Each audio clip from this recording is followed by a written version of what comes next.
Ian, before we come to the present, let's go back in time, shall we? You actually played the game yourself with Wrexham and Kevin Druids. Yeah, it was back as a 16-year-old. I actually started my career at Gresford, Gresford Athletic, born in Gresford, and played for them as a 16-year-old. The season after, I joined Newtown for a season when they were in the Central Wales League. So that was, what's that now, about 35 plus years ago. And then left Newtown and went to Wrexham. Was captain at Wrexham Reserves for a couple of seasons. Went back to Gresford and then joined Kevin Druids as assistant manager and played. Was manager for 3 seasons, then was general manager before I joined the New Saints 17 years ago this coming April.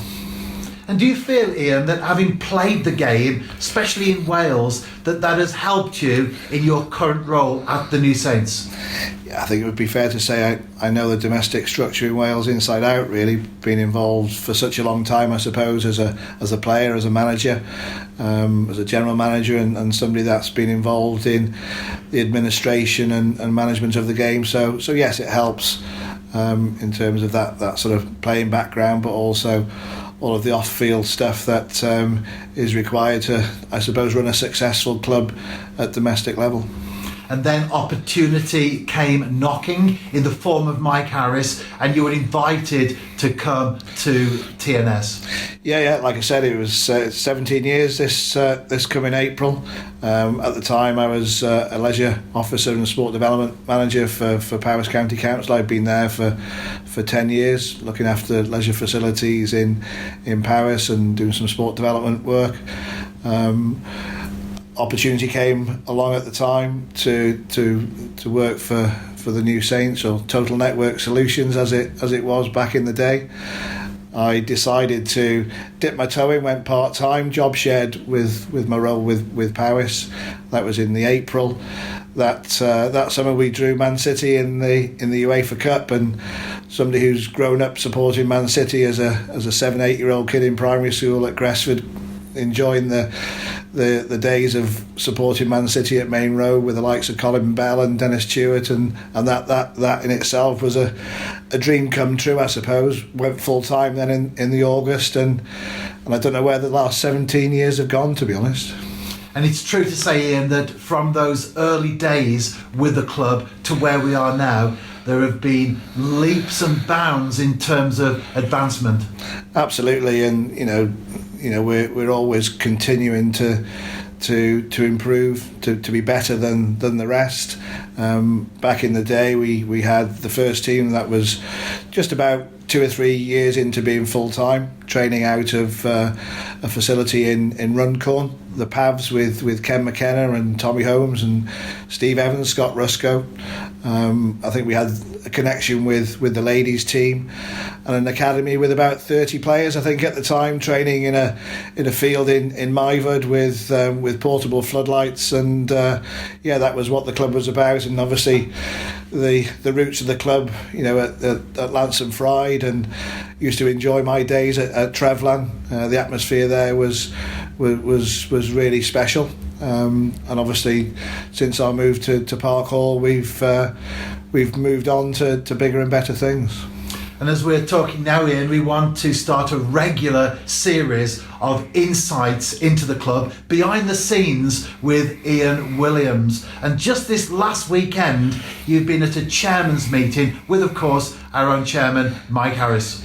Yeah, we had some interesting debate. There were 1 or 2 things on the agenda over the last sort of 18 months to 2 years. I've been involved on a working group looking at the strategy for the Cymru Premier and how the Cymru Premier should look, I suppose, both on and off the field going forward.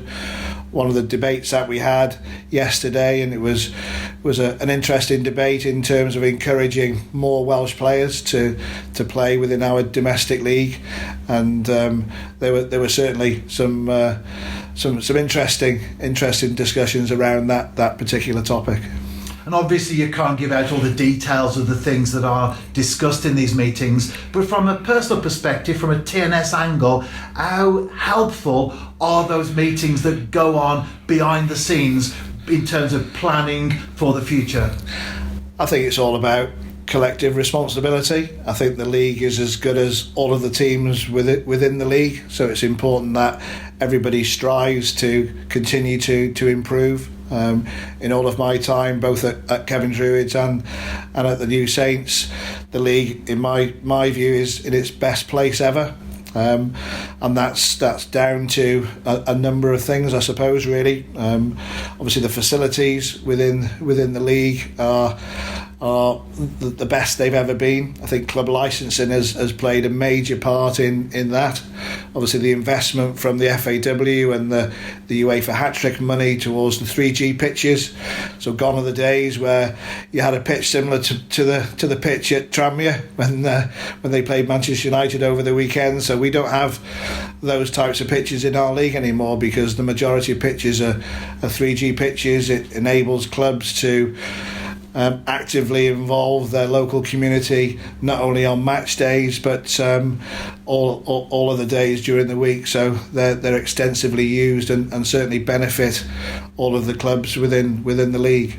I think coach education has played a major part in terms of how the league has moved on with I would say nearly all managers now qualified to pro license level. You know, there's clubs in the Football League in England that don't have the benefit of their head coaches, their team managers having that qualification. So I think Wales needs to be very proud of the fact that, you know, we've got coaches and managers managing teams within the Cymru Premier with the highest coaching qualification that they can have. And staying with the first team, there was a game, of course, over the weekend against Aberystwyth Town, a 4-0 victory in the JD Welsh Cup. How have you seen the club, as in the players on the pitch, progress during your time? I think players are much more aware of what their responsibilities are. They're a lot fitter. I think they're much more tactically aware. I think all of the off the field support that they get from the technical staff, whether it's the performance analyst, whether it's the strength and conditioning coach, the medical team. I think we're, as a club, and most other clubs in the Cymru Premier, are now equipped with support staff on a technical basis that help each of the teams to perform at the highest level. So I think that's the biggest difference from those years going back to where we are today. All of the support from a football technical point of view is there for all to see.